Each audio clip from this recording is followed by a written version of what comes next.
রসুল নিচু হলেন, হয় একটু বালি কানা নিলেন, কি নিলেন, অথবা ছোট ছোট পাথর নিলেন, বালি কানা নিয়ে এইভাবে করে মারলেন। মারলেন কয় দিকে? এক মুষ্টি পাথর, এক মুষ্টি বালি মারলেন একদিকে। তো আমি যদি এক মুষ্টি বালি নিয়ে মারি, কয়জনের চোখে পড়বে? 5 জন, বেশি হলে 10 জন। তো মারলে একদিকে, ওনাদের চোখে পড়বে? ওনাদের চোখে পড়বে। তো ডানে বামে ওদের চোখে পড়বে না, সামনে যারা আছে প্রথম সারিতে তাদের চোখে পড়বে। কিন্তু কামলিওয়ালার হাতটা কেমন হাত, মারলেন একদিকে, 40 জন মুশরিক যে গুল করে দাঁড়িয়ে আছে, 40 জনের 80টা চোখে বালি পৌঁছে গেছে। কিন্তু পিছনে সিদ্দিক আকবর আছে না নাই? মাওলা আলী আছে না নাই? কিন্তু ওনাদের চোখে কি বালি পড়ছে? তাহলে বিয়াদবে রসুলের চোখে বালি পড়েছে, কিন্তু আশিকে রসুলের চোখে বালি পড়ে নাই। কথা ঠিক নেই?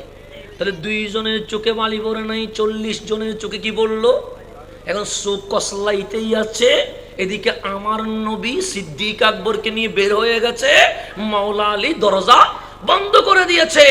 অনেক দূর চলে যাওয়ার পর আল্লাহ ডাক দিলেন, হাবিব আমার, 40টা মুশরিক আপনারে ঘেরাও করে ফেলেছে, 40টা তরবারি ঝনঝন করছে। এমন বিপদের সময়ে আপনি বের হইলেন কেমনে? তখন আমার রাসূল বললেন, মালিক, আমি আমার ডান হাত দিয়ে বালি নিলাম, নিয়া সামনের দিকে মারলাম। আশ্চর্যের বিষয়, মারলাম একদিকে, 40 জন মুশরিকের চোখে বালি পৌঁছে গেছে।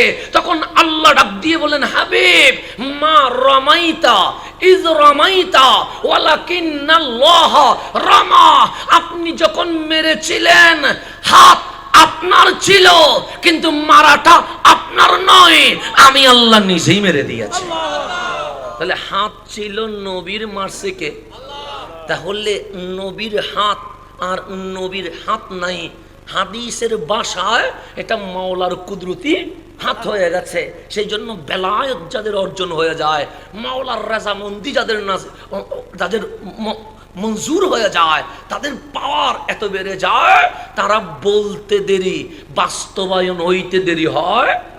আপনাকে আরেকটু বুঝাইলে বুঝবেন। মা হাজেরা নাম শুনছেননি? দামি না অদামি? মেয়ে না পুরুষ? মেয়ে কি নবী হতে পারে? না। রসুল হইতে পারে? তাহলে মেয়ে কি হতে পারে? ওলি হতে পারে। নবী কি হতে পারে? যেমন হযরতে রাবিয়া বসরি, উনি কে? ওলি। গৌসে পাকের আম্মা, উনি কি?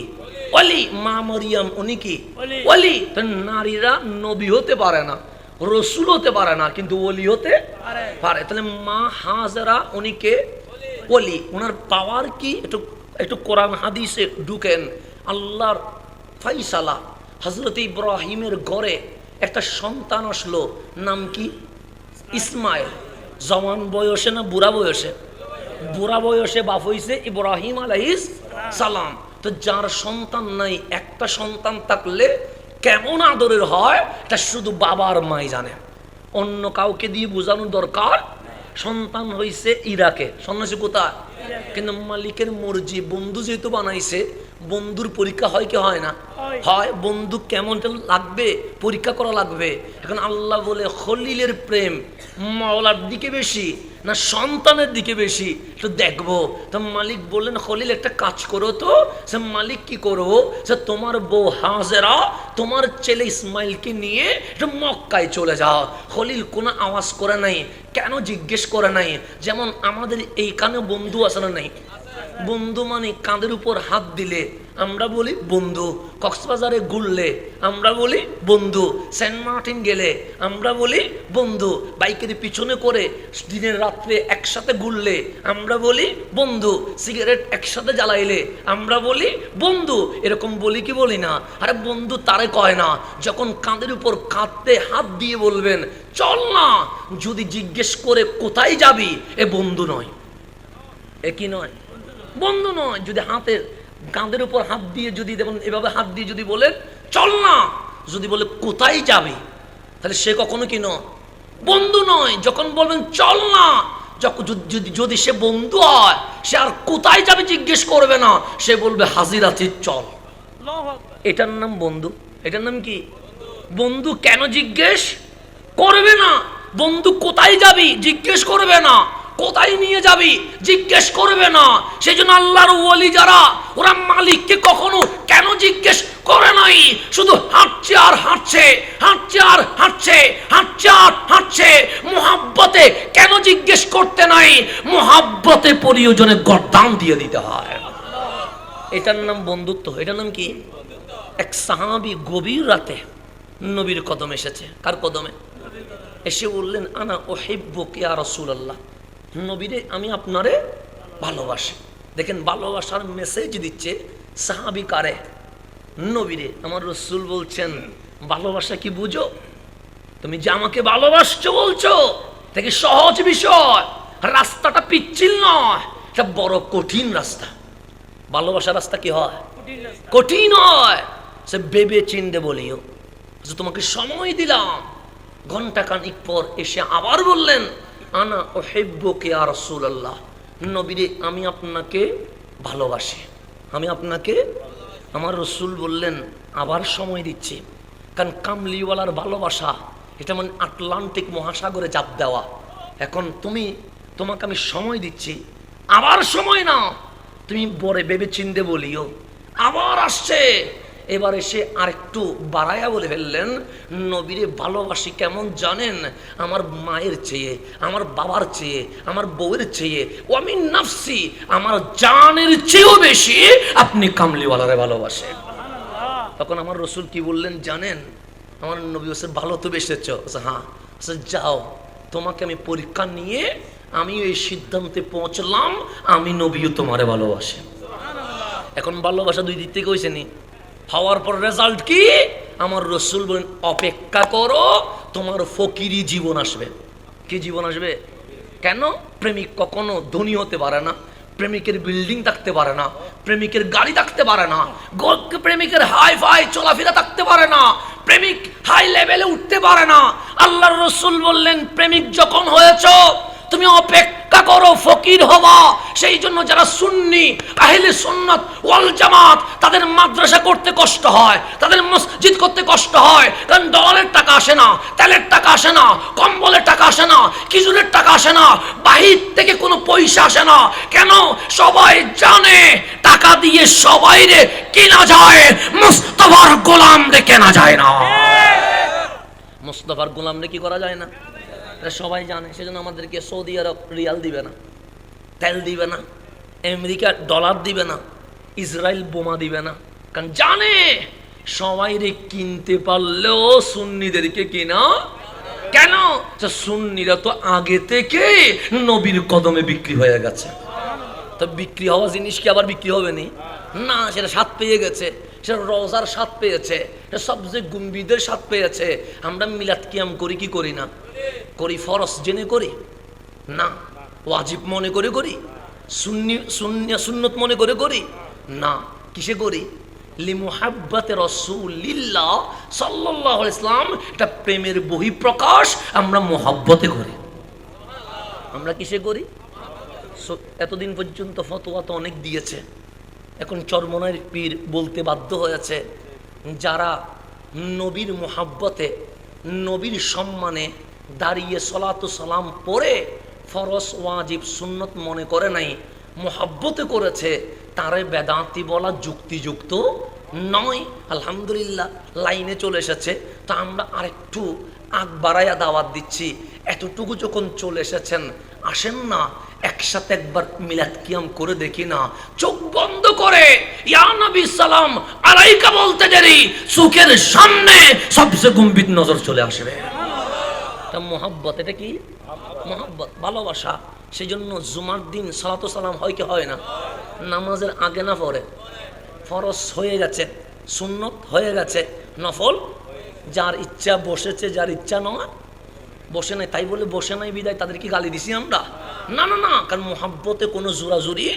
তাহলে মুহাব্বত তারে কয় যেখানে কেন শব্দ জিজ্ঞেস করা যাবে না, কোথায় যাব এই কথা জিজ্ঞেস করা, এটার নাম কি?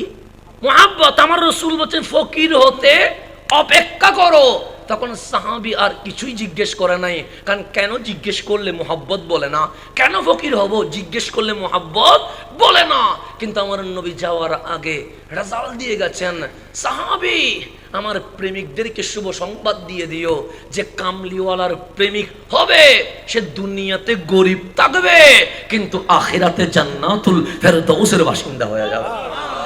তাহলে দুনিয়াতে দিবেন, কবরে নিবেন, এটার নাম প্রেমিক। এটার নাম কি? তো আল্লাহ বললেন খলিল একটা কাজ করো। খলিল বললেন মালিক কি করব? তুমি হাজেরা আর ইসমাইলকে নিয়ে কোথায় যাও? মক্কায়।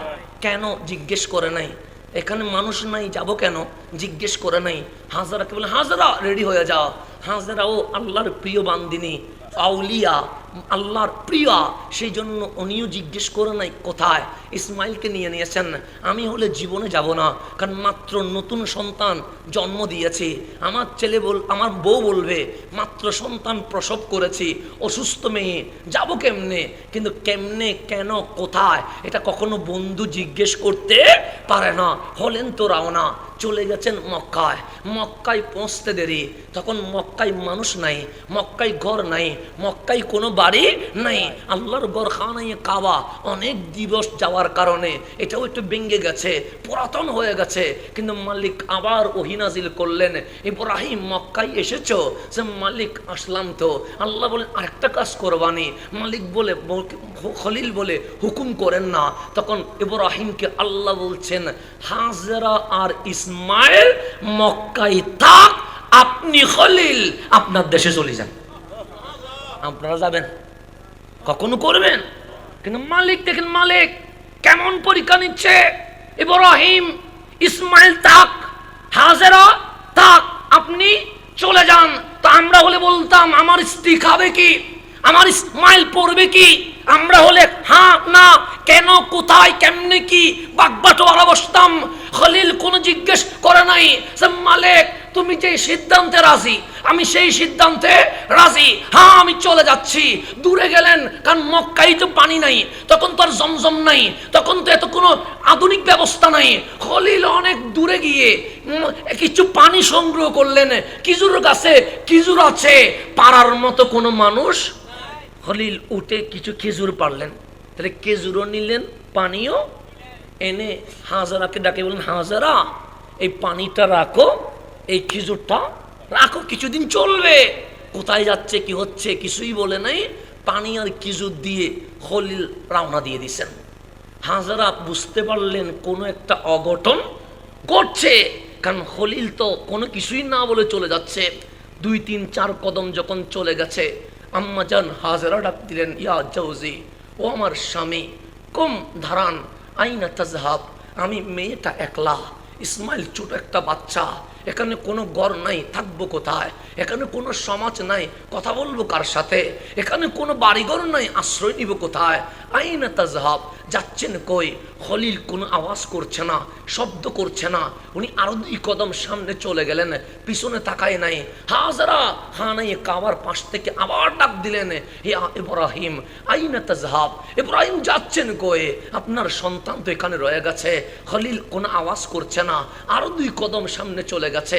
হাজরা বুঝে গেছে কোনো একটা জিনিস এখানে হচ্ছে। হঠাৎ করে হাজরা ডাক দিলেন ইব্রাহিম যাবেন তো যাবেন, আমি হাজরা কখনো বাধা দিব না, কিন্তু একটা প্রশ্নের উত্তর আমার জানা লাগবে। তখন খলিল দাঁড়িয়ে বলছেন হাজরা দেরি করিও না, প্রশ্নটা বলো। আপনি চলে যাবেন আমি জানি। তখন খলিল বলেন হ্যাঁ আমি চলে যাব। সে একটা প্রশ্ন, যাচ্ছেন তো যাচ্ছেন কার হুকুমে, মালিকের হুকুমে না নিজের ইচ্ছায়? এই কথাটা বলে যান, শুধু একটা প্রশ্নের উত্তর দিয়ে যাবেন। আপনি যে চলে যাচ্ছেন আল্লাহর হুকুমে না আপনি ইব্রাহিমের ইচ্ছায়? তখন খলিল বলছেন হাজেরা এটা কোনো প্রশ্ন কইলা? বৃদ্ধ বয়সে যে বাবা হয়েছে তার মনে একটা সাথ, ইসমাইল আমারে বাবা ডাকবে। ইসমাইল আমারে কি ডাকবে? যেমন আমার এখন ছেলে হয়েছে, ও বাপ ডাকলে আমার মনটা কেমন জানি করে ওঠে, কারণ যে বাবা হয়েছে সে জানে। যখন আমি চিরাঙের বাইরে চলে যাই 1 সপ্তাহ আগে গেলে তেমন ফিলিংস হইতো না, এখন ওই যে ছেলেটা চিল্লায় বাবা বলে নিজের কাছে সুখের পানি চলে আসে অজান্তে। কিন্তু আমার ছেলের আমি বুঝাইতে পারছি না, সেও কাঁদে, সে কাঁদে বাবা চলে যাচ্ছে, আমি যাচ্ছি মাহফিলে, কিন্তু আমার ভেতরে প্রেম আছে না নাই? আমার ছেলের প্রতি টান আছে না নাই? কিন্তু আমার সুখের পানি তো সে দেখছে না, সে তো জানে না তার বাবাও তার জন্য পাগলামি করছে। এই মেসেজটা আমি আমার ছেলেকে দিতে পারি নাই। ঠিক কিভাবে আমার মালিকও আমার জন্য ইন্তজার করছে, ঠিক কিভাবে আমার মালিক আমার দিকে চেয়ে আছে কখন বান্দা সুবহান রব্বিয়াল আলা বলবে, কখন বান্দা আমার ঘরে আসবে, কখন বান্দা সিনেমা ছেড়ে আমি আল্লাহর কোরআন খুলবে, কখন বান্দা ইয়া গফুর বলে ডাকবে, আর আমি আল্লাহ আমার বান্দার জীবনের গুনাহ মাফ করে দিব। ঠিক আল্লাহও ইন্তজারে আছেন, আল্লাহও কিসে আছে? কিন্তু আমি আল্লাহর ফিলিংসটা বুঝতেছি না। আল্লাহ যে আমার অপেক্ষায় আছে আমি এটা বুঝতেছি না। আল্লাহ যে আমারে ডাকছে এটা আমি শুনছি না। আল্লাহ যে আমার জন্য মাফ করার জন্য গুনার দরজাগুলো বন্ধ করে দিয়ে তওবার দরজা ওপেন করে দিয়েছে, এটা আমার মনের ভিতরে আসতেছে না। এটা হচ্ছে আমাদের মধ্যে না বোঝা, অনুশোচনা প্রকাশ না হওয়া। এটা হচ্ছে না। যেদিন হবে সেদিন আপনিও পাগলের মতো মালিকের দেওয়ানা হয়ে যাবেন। একদিন না একদিন আপনি বুঝবেন, আজকে না হলে কালকে, কালকে না হলে 1 বছর পর, 1 বছর না হলে 12 বছর পর আপনার মনে আসবে চোখ মালিক কেন দিয়েছে, হাত মালিক কেন দিয়েছে, পা কেন দিয়েছে, একদিন বুঝে আসবে। তো এখন আসেন, হযরতে ইব্রাহিম বললেন, হাজেরা এটা কোনো প্রশ্ন করলে আমায় বৃদ্ধ বয়সে বাবা হয়েছে, ইসমাইল আমার ইয়া আবি বলে ডাকবে, ও আমার বাবা বলে ডাকবে, আমার মনটা শান্তি হয়ে যাবে। আমি নিজের ইচ্ছায় যাচ্ছি না, আমার মালিকের হুকুমে চলে যাচ্ছে। কার হুকুমে যাচ্ছি? মালিকের হুকুমে চলে যাচ্ছি। আম্মা জান হাজেরা বলছে তাহলে আর কোনো কথা নাই, আর কোনো প্রশ্ন নাই, কেন কোথায় কিভাবে জিজ্ঞাসা নাই। ইব্রাহিম 1টা মিনিটের জন্য আমার কাছে আসেন, বিদায় দিয়ে দিব, আপনাকে আমি থাকবার জন্য একটা বারও অনুরোধ করব। ইব্রাহিম আসলেন, বললেন হাজেরা কিছু বলবা? হ্যাঁ বলবো। কি বলবেন? আপনি পানি দিলেন কেন? হাজেরা তুমি পানি পাবা কই? সেই জন্য কিছু পানি সংগ্রহ করে দিলাম। খেজুর দিলা কেন? সে খেজুর দিব না তো কি দিব, এখানে তো কিছুই নাই, খেজুর পেলাম, খেজুর দিয়ে তোমার কয়েকদিন যাবে। আম্মা জান হাজেরা বললেন পানিটা আপনি রাখেন, খেজুরটাও আপনি রাখেন, কারণ সেই মক্কা থেকে ইরাক যেতে আপনার 7 থেকে 8 দিন চলে যাবে, রাস্তায় পানি পাবেন কই, খেজুর পাবেন কই, পানিটাও রাখেন, খেজুরটাও রাখেন, এটা আপনার লাগবে। তখন ইব্রাহিম আশ্চর্য হয়ে বলছে, হাজেরা আমি তো পুরুষ মানুষ, দূরে কোথাও খুঁজে নিব, তুমি তো মেয়ে মানুষ, পানি পাবা কই, খেজুর পাবা কই? তখন হাজেরা বলছে, ও ইব্রাহিম, হাজেরা আর ইসমাইল মক্কায় থাকবে, হুকুম কর। তো হুকুম আল্লাহর, তো টেনশন কেন আপনার? যেই আল্লাহ বলছে হাজেরা আর ইসমাইল মক্কায় থাকবে, সেই আল্লাহ হাজেরা আর ইসমাইলের রিজিকের ব্যবস্থা করে দিবে। এটাতে কি কয়?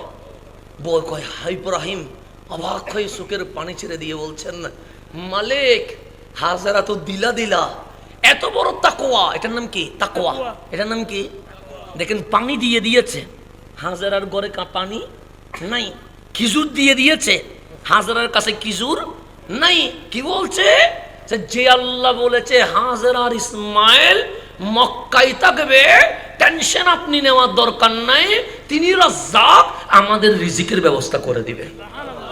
এটার নাম তাকওয়া। এটার নাম কি? আজকে মুসলমানরা মার খায় কি খায় না? বেশি না কম? চতুর্দিকে মায়ের, চতুর্দিকে মায়ের। যদি বলেন কেন, এর পিছনে দায়ী হচ্ছে আমরা। যদি বলেন কেন, মসজিদের মিম্বরে আমরা দাঁড়াই কি দাঁড়াই না? কি হিসেবে? মানুষের ইমাম হিসেবে। ইমাম সহজ জিনিস না, ইমাম অনেক বড় কঠিন জিনিস। ইসলামী খেলাফত নাই। খেলাফত থাকলে প্রতিটা খতিব তার এলাকার প্রধান বিচারপতি, তার এলাকার প্রধান বিচারপতি, এটা না খতিব। খতিব এটা হালকা জিনিস নয়।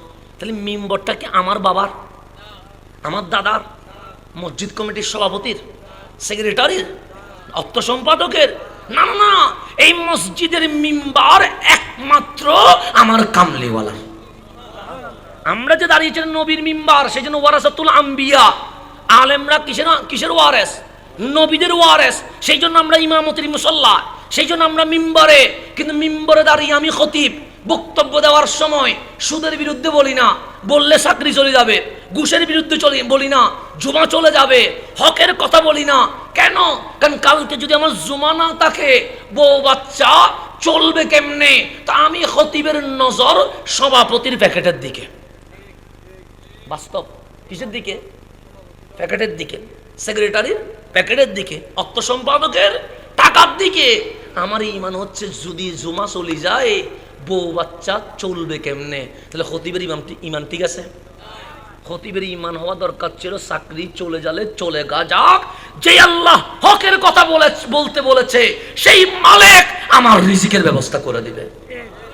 তাহলে না ইসলামের বিজয় আসবে, এমনিতে বিজয় আসবে। আমরা ঠিক নাই, আপনারা কি ঠিক হবেন? পাবলিক ঠিক হবে তখন যদি আমরা ঠিক হই।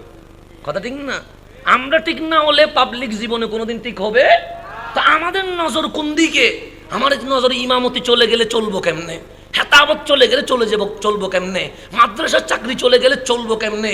আমাদের শুধু বিবেকের মধ্যে মানুষের টাকা।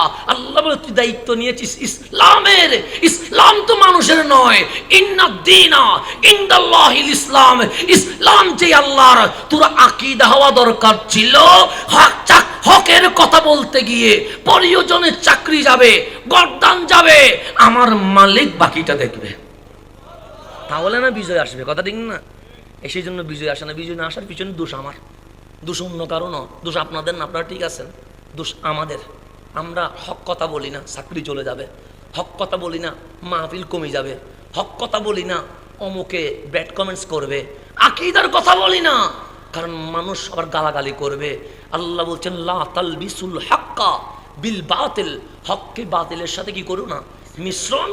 ওয়াতাকতুমুল হাক্কা ওয়া আনতুম তা'লামুন। জেনে শুনে হক গোপন করিও না। কে তোমার গালি দিল, কে তোমার ব্যাড কমেন্টস করলো, কে তোমার মাহফিল ক্যান্সেল করে দিল, এটা দেখার দরকার নাই।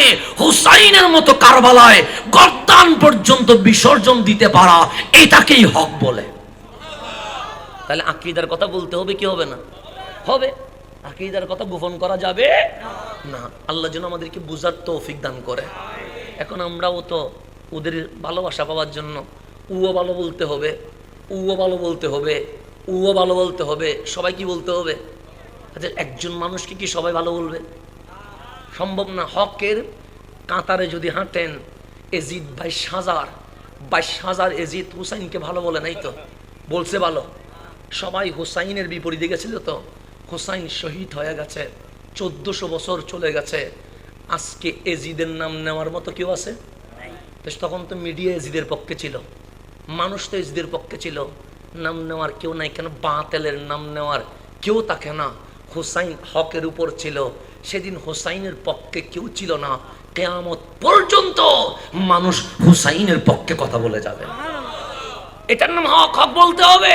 হক বলতে গিয়ে গালি শুনতে হবে। গালি না শুনলে আপনি মুমিন হন নাই, এখনো মুনাফিক রয়ে গেছেন। গালি শুনতে হবে কিনা? হবে, মাসবি শুনতে হবে। গালি না শুনলে আবার কিসের আপনি শুননি? আপনাকে যদি বিপরীত পক্ষ এজিদি যদি খারাপ না বলে, তাহলে বুঝবেন আপনার ইমানের সমস্যা আছে। এজিদি কখনো হুসাইনের তারিফ করতে পারে না। তা আজকে অনেক এজিদি আমার তারিফ করে কেন? বুঝতে হবে আমার কিছু লেনদেন হয়ে গেছে। কথা ঠিক না? মিডা কথা বাদ দিয়ে আকীদার কথা বলতে হবে, ইসলামের কথা বলতে হবে, হুসাইনের কথা বলতে হবে, কামলিওয়ালার প্রেমের কথা বলতে হবে। মিষ্টি কথাতে ইসলামের বিজয় হবে না, নবীর প্রেম দিয়েই ইসলামের বিজয় হবে। এটা মানতে হবে আপনাকে। সেজন্য মিষ্টি কথা অনেক হচ্ছে, ইসলামের পরিবর্তন হচ্ছে না। কেন? কারণ মিডাতে কোনো বিজয় আসে না, নবীর প্রেমে হুসাইনি জজবাতেই বিজয় আসে। এটা মনে রাখবেন। খারাপ বলুক পুরো বাংলাদেশ নয়, বিশ্ব খারাপ বলুক, বিশ্ব খারাপ বললে কি হবে?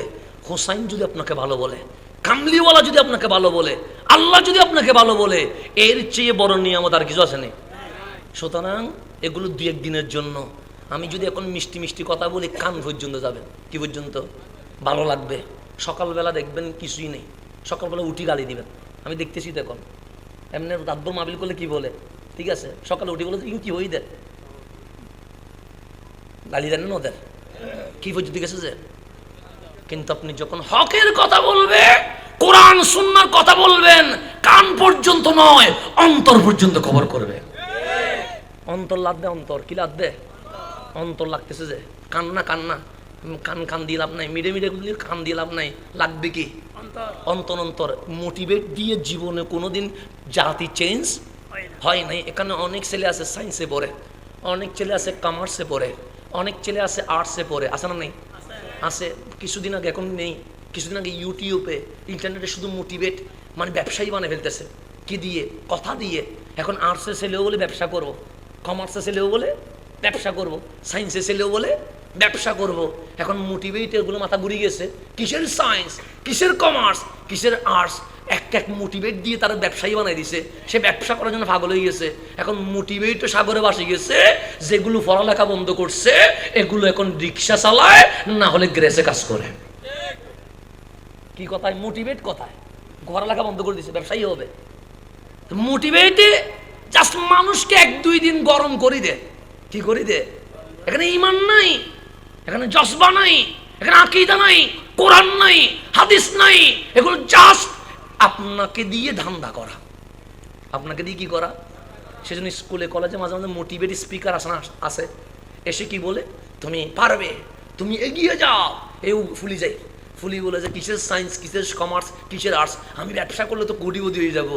পরে জায়গা দেখি রিক্সা চালায়, না হলে গ্যারেজে চাকরি করে। তো ওগুলোর পিছনে দূরছেন। একটা আছে সুকন্যা কি একটা নাম, এর পিছনে অনেকে দূরছে। ইতেও এখন ঠিক নাই, ইতের বক্তরা ঠিক নেই। কথা ঠিক না? মোটিভেট হচ্ছে একটা প্রতারণা, মোটিভেট হচ্ছে একটা অভিনয়, মোটিভেট হচ্ছে একটা জাতিকে, যেটা জিহাদি চেতনা সেটাকে নষ্ট করে দিয়ে জাতিকে বন্দি করে দেওয়া, এটার নাম কি? মোটিভেট। এগুলো দিয়ে ইসলাম আসে নাই। ইসলাম জজবা দিয়ে এসেছে, ইসলাম বদর দিয়ে এসেছে, ইসলাম উহুদ দিয়ে এসেছে, ইসলাম হুনাইন দিয়ে এসেছে, ইসলাম খন্দক দিয়ে এসেছে, ইসলাম কারবালা দিয়ে এসেছে। তাসবিহ দিয়ে ইসলাম আসে নাই, ফিলিস্তিনের রক্ত দিয়ে ইসলাম এসেছে। জিহাদের আলোচনা করতেই হবে। আপনি জিহাদের আলোচনা বাদ দিবে কেন? জিহাদের আলোচনা করতে হবে, সংসদের আলোচনা করতে হবে, আপনাকে নির্বাচনের আলোচনা করতে হবে, আপনাকে বিশ্ব শাসন করার আলোচনা করতে হবে। এইটার নাম ইসলাম। এটার নাম কি? ইসলাম। বাদ দিয়ে শুধু শুধু কলা দেখাইলে হবে না, এগুলো কিছু আসবে না। সুতরাং আপনারা যারা পড়ালেখা করেন, ব্যবসায়িক মোটিভেট শুনে দুধ দিয়েন না, পড়ালেখা করেন। যেগুলো দুধ দিয়েছে এগুলো রিক্সা চালাচ্ছে, এখন গ্রেসে কাজ করতেছে। কারণ এই কথা কান পর্যন্ত গেছে, কি পর্যন্ত? সকালবেলা এটার কোনো কি নেই, ফলাফল নাই। কিন্তু আসল ইসলাম আবেগ দিয়ে নয়, ইকরা বিবেক দিয়ে, পড়া দিয়ে, দলিল দিয়ে ইসলাম এটা হাসে নাই। সেই জন্য আমার রসুল বলছেন, কখন বুঝবা তোমার ইসলাম নড়ে বড়ে গেছে, কখন বুঝবা ঈমান হালকা হয়ে গেছে, কখন বুঝবা মুসলমান বিক্রি হয়ে গেছে। 3টা কাজ দেখলে বুঝে যাবা। 1 নম্বর, বাদশাহ যারা আছে তারা নারী লোভী হয়েছে। কি লোভী? একটা হচ্ছে অপচয় করছে। কি করছে? বাদশাহ মানে যারা রাষ্ট্রপ্রধান, যারা এমপি, যারা মন্ত্রী, মুসলিম আর কি, তারা নারী লোভে আক্রান্ত হয়েছে। আরেকটা হচ্ছে অপচয় করছে। কি করছে? এখন আপনি সৌদি আরবের দিকে তাকান, অপচয় আছে না নাই? নারী আছে না নাই? 2 নম্বর হচ্ছে আলেমরা কিয়ামতের কারণ। কারা? আমরা। আলেমরা কিসের ফতোয়া দিবে? রুখসতের ফতোয়া। কিসের ফতোয়া? রুখসত মানে মোটিভেট, রুখসত মানে নামাজ পড়া নাই, যুবক কি হয়ে আছে, আল্লাহ মাফ করে দিবে। সিনেমা দেখছো তো কি হয়েছে, আল্লাহ মাফ করে দিবে। এটার নাম হচ্ছে রুখসতের ফতোয়া। আল্লাহ কি বলছে? মাফ করে দিবে। তা আমি নিচ থেকে বানাই, আপনারা তো জান্নাত দিতে পারলে খুশি হয়ে যান। হুজুর আমি গুনাহ করবো, জান্নাত কেমনে পাবো? আমি সেনা করব, জান্নাত কেমনে পাবো? আমি মাদক নিব, জান্নাত কেমনে পাবো? সেই জন্য মোটিভেট বক্তা খুঁজি জান্নাত দেওয়ার জন্য। তা আল্লাহ কি বলছে মদ খাইলে জান্নাত দিব? আল্লাহ কি বলছে জেনা করলে জান্নাত দিব? আল্লাহ কি বলছে নামাজ না পড়লে জান্নাত দিব? তো আপনাকে আমি কেমনে ইসলামকে বিকৃত করে কোরআন সুন্নাহ বাদ দিয়ে আমি জান্নাতের ঠিকাদারি নিয়েছি, আর আমি নিজে জান্নাতে যাব কিনা আমি নিজেই জানি না। আপনারা কেমনে নিব? কথা ঠিক না? এখন জান্নাতের বাজার বসাই দিছে। কিসের বাজার? যুবকগুলো পাগলে গেছে, অসুবিধা কি? জানা করছে হুজুরে বলছে জান্নাত দিবে। মাদক নিছে, হুজুরে বলছে কি নিবে? জান্নাত দিবে। নামাজ পড়ি নেই, হুজুরে বলছে যেন মনে হচ্ছে জান্নাতটা আমার বাবার দিন না। আপনারাও কেমন? জিজ্ঞেস করা উচিত তো, হুজুর এখানে যে জান্নাতের বাজার বসাই দিছেন, জান্নাত কি আল্লাহ আপনার বাবারে লিখে দিছে? জিজ্ঞেস করা দরকার ছিল কি না? ছিল। কিন্তু আপনার তো না, আমরা আবেগে দূরেন, আবেগে দূরেন, আবেগে দিলেন। নামাজ না পড়লে জান্নাত মিলবে না, মদ নিলে জান্নাত মিলবে না, জেনা করলে জান্নাত মিলবে না, পাপ করলে জান্নাত মিলবে না। কোরআন যেটা বলেছে আমাকে সেটাই বলতে হবে। এর বাইরে আমি মোটিভেট দিয়ে আপনাকে বিভ্রান্ত করব, ইসলাম এই অধিকার আমাকে দেয় নাই। কিয়ামতের আলামত, বাদশারা নারী লোভী হবে, অপচয় করবে। 2, আলেমরা দান্দাবাজির জন্য, কিসের জন্য? দান্দাবাজির জন্য জান্নাতের ঠিকাদারি নিয়ে রুখসতের ফতোয়া নিবে। 3, মানুষ ইবাদত করবে বিগাইরি ইলমিন, কি নাই? এলম নাই। এই যে মাদ্রাসার ফজিলতের কথা বলছে, অজু কিভাবে করতে হয় এলম নাই, অজু তো করি। নামাজ পড়ার সময় সিজদা তো দিই, কিন্তু সিজদা হচ্ছে কিনা জানি না। কারণ সিজদা দেওয়ার সময় দেখবেন, চোখ তুলে দেখবেন, নিচের কাতার থেকে প্রথম কাতার পর্যন্ত সবার পায়ের আঙ্গুল উপরের দিকে উঠে আছে, কিন্তু সিজদার মধ্যে শর্ত হচ্ছে 5-10টা আঙ্গুল মাটির সাথে লেগে থাকা। কিসের সাথে? মাটির সাথে লেগে গেছে। 5টা যদি না পারেন, 3টা 6টা ওয়াজিব, 3টা লাগাইতে হবে। না লাগাইলে সিজদা হচ্ছে না। এটা তো আমি জানি না, আমি যা সিজদায় গিয়ে 2টা তুলে দিয়েছি উপরে, নামাজ হচ্ছে। 50 বছরের নামাজ, 40 বছরের নামাজ চলে গেছে, পড়ছিলাম নামাজ, কিন্তু বেগাইরে এলাম, কি নাই? এলাম নাই, জানা নাই। তো এই 3টা কারণ যখন ঘটবে, আল্লাহর নবী বলেছে কিয়ামত অচিরেই হয়ে যাবে। এখন 3টা ঘটতেছে কিনা? ঘটছে। এখন সামনের দিকে যাই, গভীরভাবে খেয়াল করবেন। মা হাজেরা বলছেন, ইব্রাহিম যে আল্লাহ বলেছেন হাজেরা আর ইসমাইল থাকবে, ওই রাজ্জাক হাজেরা আর ইসমাইলের খাবারের ব্যবস্থা করে দিবে। তখন আল্লাহর নবী ইব্রাহিম আলাইহিস সালাম হাত তুললেন, মালিক হাজেরা তো দিলা এমন হাজেরা যিনি মুত্তাকি, যিনি পরহেজগার, যিনি এই যুগের নয় প্রত্যেকটা যুগের মডেল হয়ে থাকবে। তাকওয়া কারে কয়, আজকে হাজেরা আমাকে শিখিয়ে দিয়েছেন। তখন ইব্রাহিম খলিলুল্লাহ বললেন, হাজেরা তোমার উত্তরে আমি খুশি হয়ে গেছি। স্বামী বলতেছেন কি, তুমি জীবনে কোনোদিন থাকবে না। কেন? যার তাওয়াক্কুল আল্লাহর উপরে এইভাবে থাকবে, সে জীবনে কোনোদিন বিপদে পড়বে না। চলে গেলেন খলিল, চলে গেলেন। এখন মক্কায় আছে কয়জন? একজন মা হাজেরা, আরেকজন ইসমাইল জবিহুল্লাহ। এখন পানি তো নাই মক্কায়। আম্মাজান হাজেরা একদিন খাবার খায় নাই, 2 দিন খাবার নাই, 3 দিনের দিন বেশি ক্ষুধার্ত হয়ে গেলেন। তো মা যদি পানি পান করতে না পারে, মা যদি খাইতে না পারে, বাচ্চা কি দুধ পাবে? ইসমাইল ক্ষুধার্ত হয়ে, তা আমাদের বাচ্চারা যখন ক্ষুধার্ত হয় তখন মুখে কাঁদে, হাত পা নড়াচড়া করে কি করে না? এখন বাচ্চা যদি কাঁদে, মা কি সইতে পারে? সইতে পারে না। তা আম্মাজান হাজেরা বললেন, মালিক আমি 3 দিন যাবৎ কিছু খাই নাই, পান করি নাই, আমারটা আমি মেনে নিছি, কিন্তু আমার বাচ্চাটা নাকেই কাঁদছে, চিল্লাচ্ছে, হাত পা ছেড়ে দিয়েছে। মালিক রে, মা হিসেবে বাচ্চার প্রতি দয়া মায়া মমতা আছে না নাই? আছে। এখন বাচ্চাকে খানায়ে কাবার সামনে রাখছে। কোথায় রাখছে? খানায়ে কাবার সামনে রেখে আম্মাজান হাজেরা বলছে, পানি কই পাবো, পানি কই পাবো? মক্কার কাবার সামনে দাঁড়িয়ে যখন সাফা পর্বতের দিকে তাকালেন, পাহাড়গুলো মাটির নয়, পাহাড়গুলো পাথরের। আমাদের বাংলাদেশের পাহাড় মাটির, সবুজ শ্যামল গাছ আছে, কিন্তু আরবের পাহাড়ে গাছ নাই, সবগুলো পাথর। তো পাথরের উপর সূর্যের কিরণ পড়লে চিকচিক করলে মনে হয় পানি আছে, মানে হয় কি আছে, কিন্তু আসলে কি পানি আছে? মা হাজেরা মক্কা থেকে দূর দিলেন সাফা পর্বতে, গিয়ে দেখে পানি নাই। সাফাতে দাঁড়িয়ে মারওয়া পাহাড়ে দাঁড়ালেন। মারওয়া পাহাড়ের উপর সূর্যের কিরণ পড়াতে মনে হচ্ছে পানি আছে, কিন্তু কোনো পানি নাই। এরকম 7 বার আপ ডাউন করলেন, যেটাকে আমরা সাই বাইনাস সাফা ওয়াল মারওয়া বলি। এটা কোনো বান্দা ইবাদত করে নাই, এটা মা হাজেরা পানির জন্য 7 বার দৌড়াচ্ছেন। এটা অনেক দৌড়, এটা দৌড়তে কষ্ট হয়। খানায়ে কাবা 7 বার তাওয়াফ করতে বেশিক্ষণ লাগে না, শরীরের উপর কোনো কষ্ট হয় না, কিন্তু সাফা মারওয়া সাই করতে গিয়ে বড় কষ্ট লাগে। সেই জন্য সাফা মারওয়ার মধ্যে মাঝখানে জমজমের ব্যবস্থা করে দিয়েছে, যাতে মানুষ দাঁড়িয়ে দাঁড়িয়ে পানি পান করতে পারে। তো সাফা মারওয়া 7 বার সাই করে মা হাজেরা বড় ক্লান্ত হয়ে গেলেন, বড় দুর্বল হয়ে গেলেন। এদিকে 2-3 দিন খাই নাই, এদিকে দৌড়ানোর কারণে কি হয়ে গেছে, ক্লান্ত হয়ে গেছে।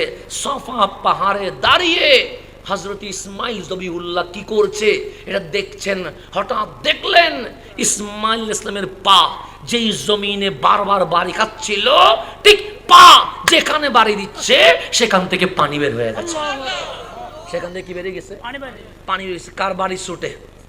ইসমাইলের ছোট্ট পায়ের বাড়ির সুটে কি বেরিয়ে গেছে? এখন পানি বের হয়েছে তো শান্ত ছিল না, আজকে পানি শান্ত, পানি লড়ে না, পানি দৌড়ে না, কিন্তু সেটা দমকলের পানির চেয়ে আরো স্পিড।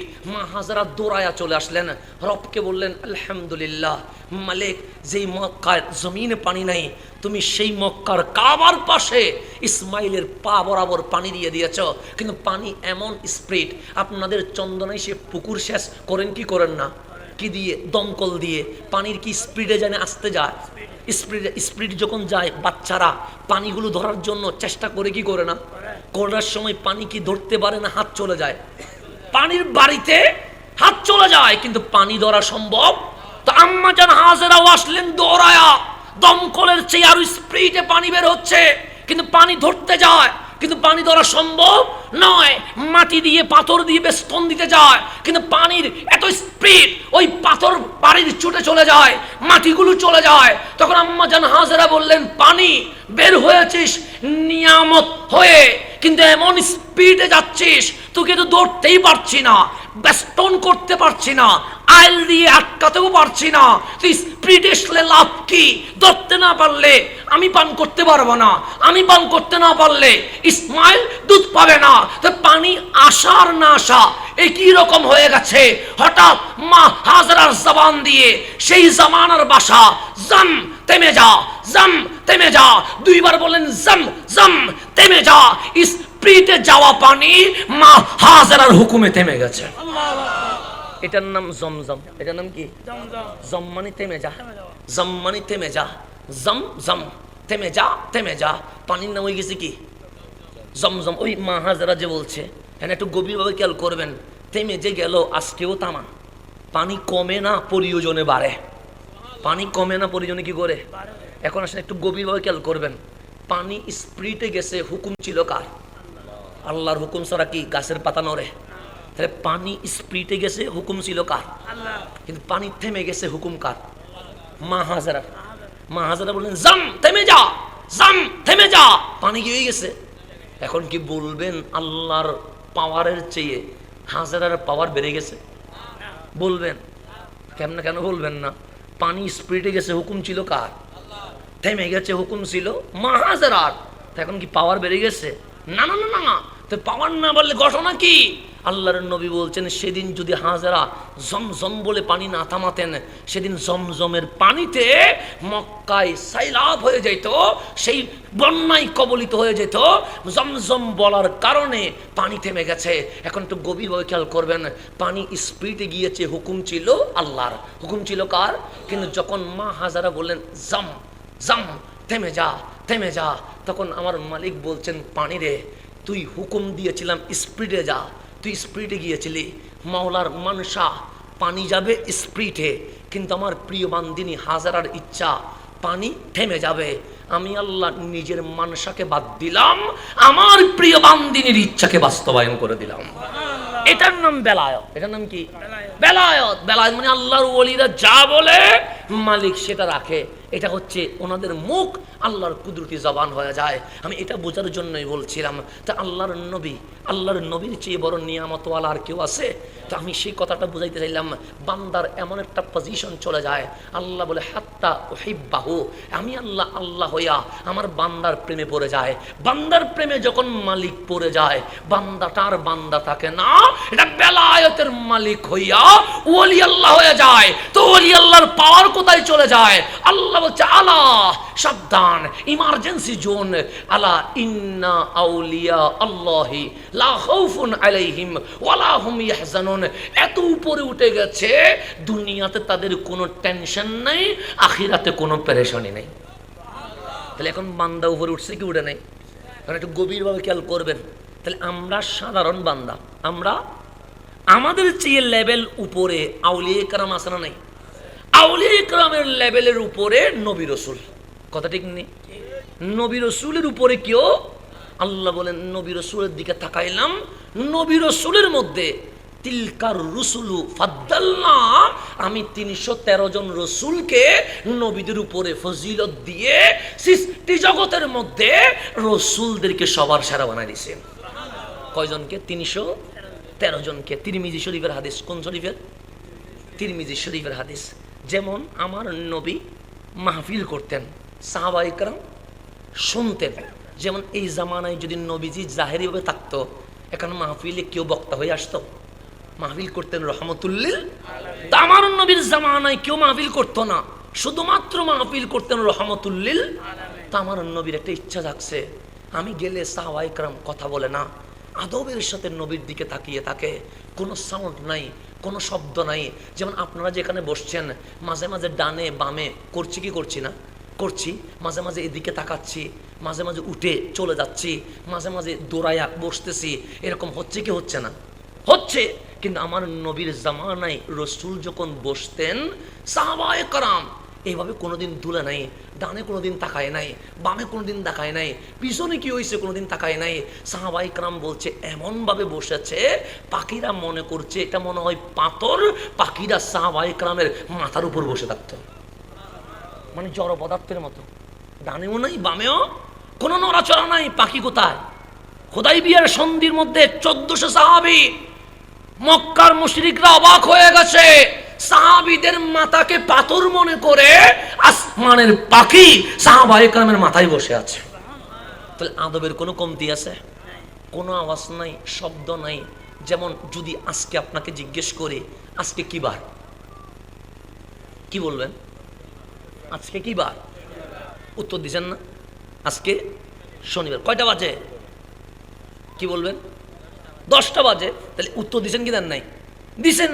দেখেন আমার নবী হজ্জাতুল বিদা, বিদায় হজ্জে, আরাফার দিন। কিসের দিন? আরাফার দিন আখেরি খুতবা দিচ্ছে। কিসের খুতবা? বুখারী মুসলিম মুত্তাফাকুন আলাইহি। আমার নবী বললেন আজকের দিনটা কোন দিন? আজকের দিনটা সাহাবায়ে কেরাম 1.25 লক্ষ, 50 জন নয়, 100 জন নয়, 500 জন নয়, 1.25 লক্ষ সাহাবী। আমার নবী বলছে আজকের দিনটা কোন দিন? তো সাহাবায়ে কেরাম জানে না এটা ইয়ৌমে আরাফা? জানে কি জানে না? 9 জিলহজ জানে কি জানে না? একটা সাহাবীও বলে নাই আজকে ইয়ৌমে আরাফা, 9 জিলহজ। সবাই বলছেন আল্লাহু ওয়া রাসূলুহু আলাম, আমরা কিছু জানি না, আল্লাহ এবং রাসূলে জানে। আদব কারে কয়? তারপর আমার রাসূল বলছেন এই মাসটার নাম কি? হজ কোন মাসে হয়? জিলহজ মাসে হয়, এটা সবাই জানে না? আমি যদি বলি হজ কোন মাসে হয়, আর জিলহজে হয়, আমার নবী বলছেন মাসের নাম কি? কোন সাহাবী বলছে না জিলহজ। সবাই বললেন আল্লাহু ওয়া রাসূলুহু আলাম। আমার নবী বললেন জায়গার নাম কি? তো এই জায়গার নাম মক্কা। সাহাবায়ে কেরাম জানে না, কিন্তু একটা সাহাবী বলেন এই মক্কা। সবাই বললেন আল্লাহু ওয়া রাসূলুহু আলাম, আল্লাহ এবং আল্লাহ রসুল জানে। আদব কেমন? জায়গার নাম কি? বললেন আল্লাহ রসুল জানে। আর আপনার দিনের নাম কি? আল্লাহ এবং রসুল জানে। আজকের দিবসটার নাম কি? বললেন আল্লাহ এবং রসুল জানে। আজকের মাসের নাম কি? বললেন আল্লাহ এবং রসুল জানে। পরবর্তীতে সাহাবায়ে কেরামকে যখন জিজ্ঞেস করা হচ্ছে, আপনার নবী যখন জিজ্ঞেস করছে আজকের দিনটা কোন বার, কোন দিন জানেন না? সে জানিত। কোন মাস জানেন না? সে জানিত। জায়গার নাম কি জানেন না? জানিত। তো রসুল জিজ্ঞেস করছে, উত্তর দেন নাই কেন? সে দেয় নাই এই কারণে বেয়াদবি হয়ে যাবে। আমরা যদি জিলহজ বলি, নবীর ভিতরে কি জপছে আমরা তো জানি না। নবী যদি বলতেন মুহররম, জিলহজ আর জিলহজ থাকতো না, এটা তো মুহররম হয়ে যেত। আমরা যদি বলি মক্কা, নবী যদি বলতো মিশর, এটা তো মক্কা থাকতো না, এটা কি হয়ে যেত? আমরা যদি বলতে ইয়ৌমে আরাফা, নবী বলতো আশুরা, এটা তো ইয়ৌমে আরাফা থাকতো না, এটা কি হয়ে যেত? আশুরা। আমরা নবীর সামনে বেয়াদবি করব, এটা জীবনে হতে পারে না। এটার নাম ছিল আদব। এটার নাম ছিল কি? আদব। তো আমার রসুল মনে মনে ভাবলেন সব সময় আমি বলে সাহাবায়ে কেরাম শুনে জীবনে কোনোদিন প্রশ্নও করে না, আওয়াজও করে না, শব্দও করে না। আমি নবী তাদের কথা শুনতে পাই না। তো আমার নবী একদিন মনে মনে ভাবলেন আজকে মাহফিলে যাব অনেক পরে, তো আমি কি করব? আমি গোপনে দাঁড়িয়ে দাঁড়িয়ে দেখব আমার সাহাবীরা কি বলে, আমি নবী নিজের কানে শুনবো। যায় আর আমি কান লাগাইয়া শুনবো আমার সাহাবীরা কি বলে, কারণ আমি থাকলে তো সাহাবীরা কথা বলে না। আমার নবীর আপন চাচা সৈয়দুনা আব্বাস রাদিয়াল্লাহু তাআলা আনহু বলছেন, নবীজি একদম আস্তে আস্তে করে, কোনো আওয়াজ নাই, শব্দ নাই, আস্তে করে সে কোনায় দাঁড়িয়ে আছেন। কোনো সাহাবী দেখে নাই রসুল এসেছে, সবাই আপন কথার মধ্যে ব্যস্ত আছে। তো সাহাবীরা দুনিয়াবি কোনো কথা বলতেন না, সাহাবীরা আপন জিনিস নিয়ে কথা বলতেন না, সাহাবীরা নিজের আমিত্ব নিয়ে কোনো কথা বলতেন না। সাহাবীরা যাই বলতেন তাই কোরআন সুন্নাহর আলোচনা ছিল, বাহিরের কোনো কথা। তো নবীজি দাঁড়ায় আছে, দেখলো নবী চাচা সৈয়দুনা, উনি বলছেন আমি কিছু বলতেছি না, কারণ আমি তো দেখি গেছি কে দাঁড়ায় আছে। এখন সাহাবীদের মধ্যে সবাই কথা বলছে, একদল বলল যে জানোনি যে কি, আল্লাহ আল্লাহ হইয়া ইব্রাহিম আলাইহিস সালামকে খলিল বানায়া বন্ধু হিসেবে গ্রহণ করে ফেলেছে। আজাবা আলাইনা, এটা আমাদেরকে বড় আশ্চর্য। কোথায় মালিক, কোথায় বান্দা। যেমন ঘরের মালিক জারোদারকে যদি কাঁধের উপর হাত দিয়ে রাস্তায় হাঁটে, মানুষ অবাক হবে না? বলবে দারোয়ানকে কি বানাইছে, বন্ধু বানিয়েছে। তো কোথায় খালেক, কোথায় মাখলুক? সাহাবায়ে কেরাম বলছেন ইত্তাখাযা ইব্রাহিমা খলিলা, আল্লাহ আল্লাহ হয়ে ইব্রাহিম আলাইহিস সালামকে খলিল বানাইছে। বড় আশ্চর্যের বিষয়। ফাকাল আখির, আরো কিছু মানুষ বলল না না, এটা বড় আশ্চর্য নয়, আল্লাহ কি কারোর সাথে ডাইরেক্ট কথা বলে? আল্লাহ তো কারোর সাথে ডাইরেক্ট কথা বলে না, কিন্তু একজনের সাথে কথা বলেছে মিন ওয়ারাইল হিজাব, উনি হচ্ছেন মুসা আলাইহিস সালাম। আল্লাহ ওনাকে কালিমুল্লাহ বানিয়ে ফেলেছেন, এটা বড় আশ্চর্যের বিষয়। আরেকজন বললেন না না, এটা চেয়ে আর একটা বড় আশ্চর্য আছে। সে কি আশ্চর্য? সে আল্লাহ আদম আলাইহিস সালামকে খলিফাতুল আরদ বানায়া সফিউল্লাহ বানাইছে।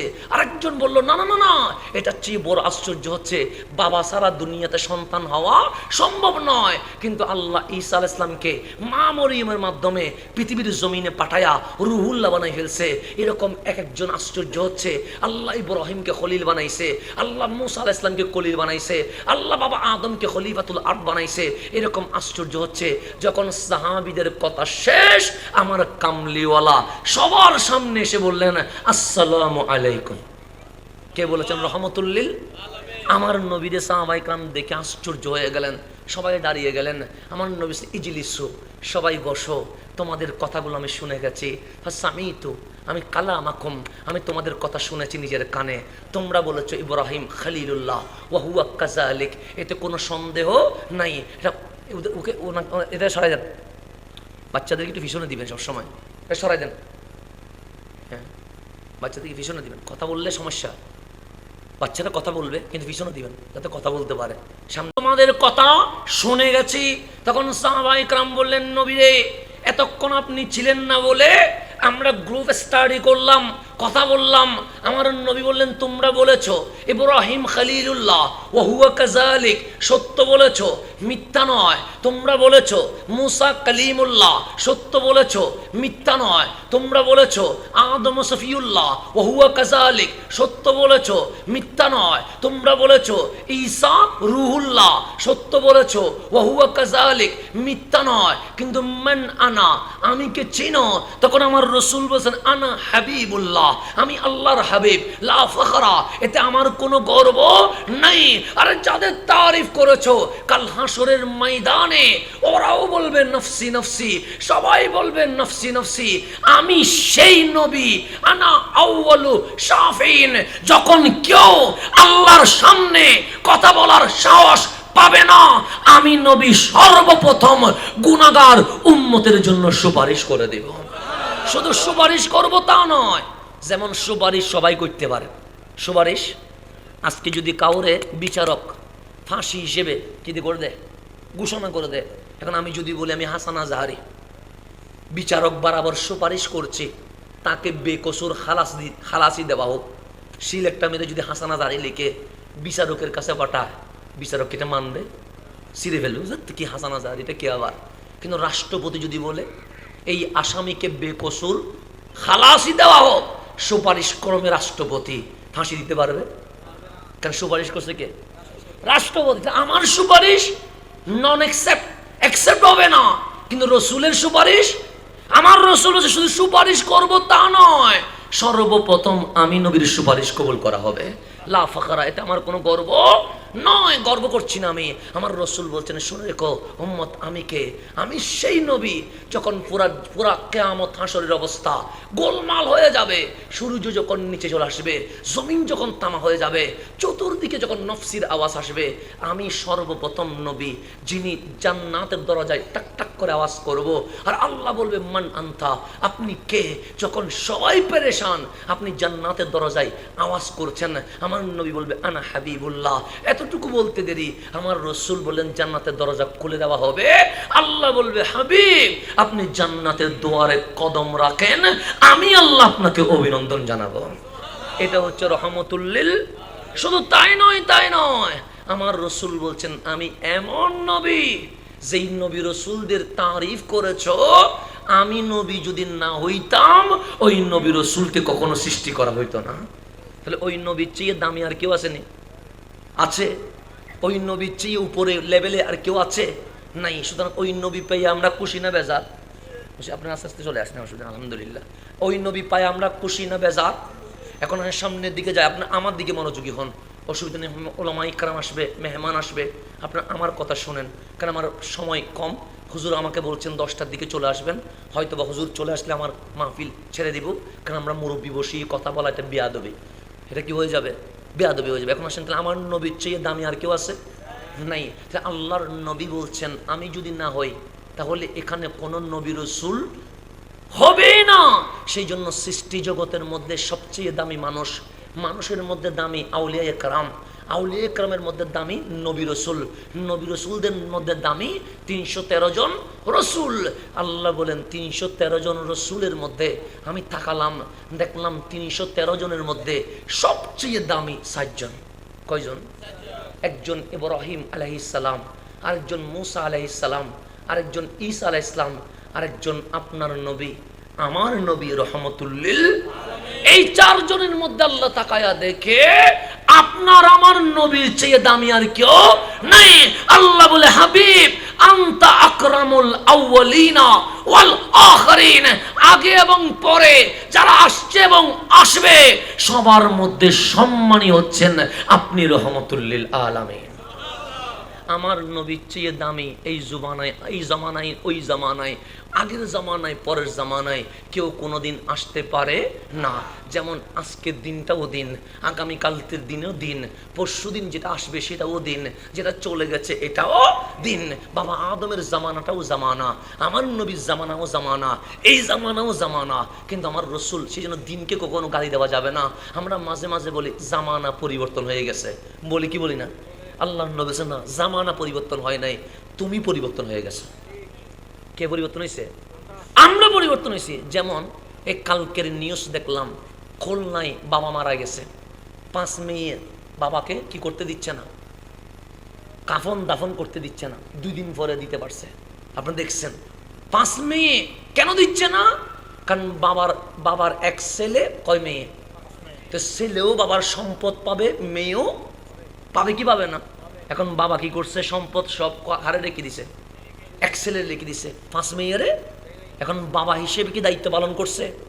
করে নাই। বাবা হিসেবে তিনি জালেম, বাবা হিসেবে কি জালেম, হক নষ্ট করছে। কারণ যে বান্দার হক নষ্ট করে, তার চেয়ে বড় জালেম এই জমিন আর কেউ হতে পারে। এখন মেয়েরা বলছে আমরা পাইলাম না, ভাইয়ে পাইলো। এখন মেয়েরা বাবার লাশ কি করে দিছে, আটকে দিছে। কিন্তু আপনি আপনার নবী যিনি আকরামুল আউয়ালিনা ওয়াল আখিরিন, ওনারও তো মেয়ে ছিল। ওনার মেয়ের নাম কি? ফাতেমা। ওনার মেয়ের নাম কি? উম্মে কুলসুম। ওনার মায়ের নাম কি? মেয়ের নাম কি? রোকায়া। ওনার মেয়ের নাম কি? জৈনব। কিন্তু আম্মা জান আয়েশা সিদ্দিকা তাহেরা বলছেন, রসুল আর ফাতেমা, ওনাদের 2 জনের মধ্যে বাবা আর মেয়ের প্রেম দেখলে আমি অবাক হয়ে যায়। তখন অনেকে জিজ্ঞেস করলেন, কেমন প্রেম? রসুল ঘরে বসে আছে, হঠাৎ দূর থেকে দেখলেন আম্মা জান জান্নাতের রানী ফাতেমাতুজ জাহরা আসতেছেন, রসুল বসা থেকে দাঁড়িয়ে গেছেন। কাকে দেখে? আম্মা জান ফাতেমাকে দেখে। লি মুহাব্বাতিহা, ওনার স্নেহে, ওনার আদরে, ওনার ভালোবাসায় শুধু দাঁড়িয়েছেন তা নয়। আম্মা জান আয়েশা সিদ্দিকা বলছেন, ফাতেমা ঢুকতে দেরি, নবীজি আম্মা জান ফাতেমার ডান হাত ধরে চুমু দিয়েছেন। শুধু চুমু দিয়েছেন তা নয়, নবীর যে চেয়ার, যে চেয়ারে কেউ কখনো বসতে পারে না, সেই চেয়ারে আমার নবী ফাতেমাকে বসিয়ে দিয়েছে। বাবার মেয়ের প্রেম। আবার অন্যদিকে রসুল যখন ফাতেমার ঘরে যাইতো রাদিয়াল্লাহু তাআলা আনহা, তখন কি হইতো, আম্মাজান ফাতেমা যখন দেখতেন রসুল আসতেছে, তখন ফাকামাত ফাতেমাতু, আম্মাজান ফাতেমা দাঁড়িয়ে যেতেন লিতাযিমি রাসূলিল্লাহ, আমার নবীর সম্মানে। শুধু দাঁড়িয়ে যেতেন তা নয়, রসুল ঢুকতে দেরি নবীজির হাত মোবারকে চুমু দিতেন। শুধু চুমু দিতেন তা নয়, আম্মাজান ফাতেমা যে চেয়ারে বসতেন সেখান থেকে দাঁড়িয়ে নবীকে আম্মাজান ফাতেমার চেয়ারে বসিয়ে দিতেন। এটা হচ্ছে বাবার কিসের মহব্বত? মেয়ের মহব্বত। শুধু তাই নয়, আমার রসুল বলছেন মেয়ের বাবা আসনি, সাহাবায়ে কেরাম হাত তুলে দিচ্ছেন, আমিও মেয়ের বাবা, আমিও ফাতেমার বাবা, আমিও উম্মে কুলসুমের বাবা, আমিও রুকায়ার বাবা, আমিও যায়েনবের বাবা। শুনে রেখো, যার একটা মেয়ে হয়েছে তাকে সুন্দরভাবে লালন পালন করে সৎপাত্রে বিয়ে দিবে, ফাহুয়া ফিল জান্নাহ, ওই বাবাকে আমি শুভ সংবাদ দিলাম, তুমি জান্নাতে চলে যাবে। তো অনেকে বললেন হুজুর আমার 2টা 3টা 4টা, আমার নবী সমস্যা নাই, 2-এর অধিক যদি হয়, সুন্দর করে লালন পালন করে সৎপাত্রে বিয়ে দিলে ও আর আমি জান্নাতে এইভাবে থাকবো। তো এর চেয়ে বড় কিছু আর আসেনি। সুতরাং মেয়ে জন্ম নেওয়া পাপ নয়, মেয়ে জন্ম নেওয়া অপরাধ নয়, কিন্তু আমাদের চট্টগ্রামে পাপ। আমার চট্টগ্রামে কি কেন? কারণ বিয়েতে যৌতুক দিতে হয়, পাপ। বিয়েতে বৈরাতি খাওয়াইতে হয়, পাপ। বিয়ের মধ্যে খাট থেকে শুরু করে বতনা পর্যন্ত দিতে হয়, পাপ। বিয়েতে 12 মাসে মৌসুমি ফল দিতে হয়, পাপ। বিয়েতে কোরবানের গরু দিতে হয়। এরকম অনেক সংস্কৃতি আছে না নাই? মুসলমানের গড়ে হিন্দুয়ানি সংস্কৃতি ঢুকে গেছে। আর আমার রসুল বিয়ে সিস্টেম দিয়েছে, বৈরাতি নেওয়া যাবে না, যৌতুক নেওয়া যাবে না, 12 মাসে মৌসুমি ফল নেওয়া যাবে না, কোরবানির পশু নেওয়া যাবে না। যে বিয়ে করবে, আমার রসুল বলছে তোমার গায়ে যদি শক্তি থাকে, গায়ে যদি কি থাকে, শক্তি থাকে, কিন্তু বউ চালানোর কি নাই, টাকা নাই, তুমি রোজা রাখো, বিয়ে করিও না। কারণ যার বদনা কিনার টাকা নাই, ওরে কে বলছে বিয়ে করতে? কথা ঠিক না? এখন বিয়ে করে খাট থেকে কি পর্যন্ত, বদনা পর্যন্ত নিয়ে আমার রসুল তোমার সামর্থ্য নাই বউ চালানোর, টাকা নাই 5টা দেওয়ার, তোমার কে বসে বিয়ে করতে? তুমি বিয়ে করি না, তুমি কি করো? রোজা রাখো, পাপ থেকে বেঁচে থাকবা। তোমার টাকাও আছে, শক্তিও আছে, তুমি বিয়ে করো। কেন? মেয়ের পরিবার থেকে নিয়ে বিয়ে করতে বলে নাই, ছেলের পরিবার থেকে দিয়ে বিয়ে করতে বলেছে। মিশরে দেখেছি মেয়ে হওয়া বাবা গর্ব করে, আরবে মেয়ে হওয়া বাবা গর্ব করে, আর বাংলাদেশে মেয়ে হলে বাবার মুখী হয়ে যায়।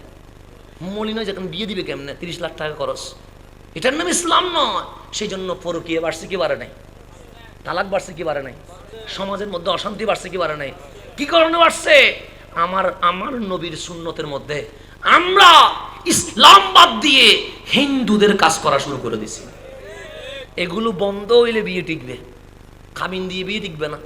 মোহরানা এটা মেয়ের সম্মান, সেজন্য মেয়ে হলে বাবার সম্পদ পাবে। কার সম্পদ পাবে?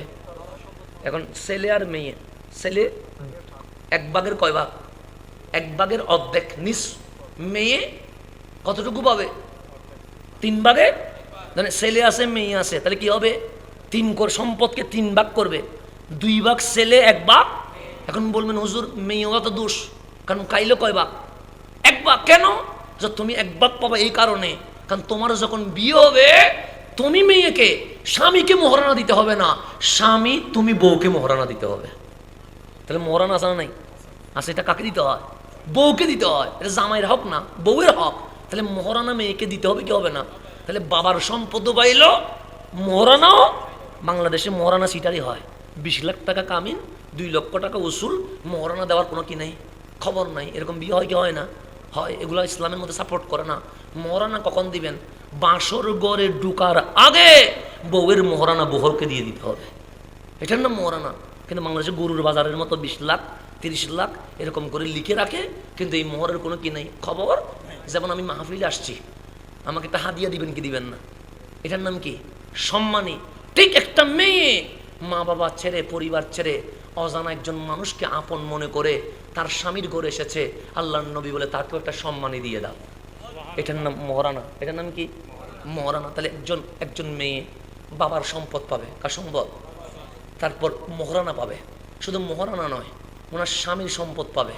শুধু স্বামীর সম্পদ নয়, ওনার সন্তানের সম্পদ পাবে। তাহলে মেয়ে হয়ে সম্পত্তি বাড়ে না কমে? বাড়ে।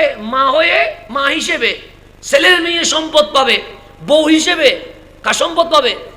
স্বামী সম্পদ পাবে, কন্যা হিসেবে বাবার সম্পদ পাবে। তাহলে এইরকম যদি সম্পদ ঠিক মতো দেওয়া হয়, মেয়েরা কোনোদিন অসহায় থাকবে? থাকবে না। আজকে দেখলাম খুলনার মধ্যে 5 মেয়েকে কোনো সম্পত্তি দেয় নাই, শুধু দিয়ে দিয়েছে কাকে? এক ছেলেকে। এখন মেয়েরা বাবাকে লাশ দাফন করতে দিচ্ছে না। তো এটা যদিও বা মানবিক নয়, কারণ মানুষ মরার পর তাকে দ্রুত কি করতে হবে? দাফন করতে হবে। কিন্তু বর্তমান মানুষের চেয়ে অমানুষ কি হয়ে গেছে? বেড়ে গেছে। তো মানুষ বাড়লেই তো আজকে বাবার লাশ পড়ে থাকে, ভাইয়ের লাশ পড়ে থাকে, বউয়ের লাশ পড়ে থাকে। আপনি দেখবেন সম্পত্তির জন্য লাশ নিয়ে মারামারি, সম্পত্তি নিয়ে ভাই বোনের মধ্যে মারামারি। বেইনসাফি যখন থেকে শুরু হয়েছে, আদালত যেদিন থেকে চলে গেছে, সেদিন থেকে এই সমাজে অশান্তি বেড়ে গেছে। কথা ঠিক কিনা? এটা তো নারে তাকবীর, নারে রিসালাত।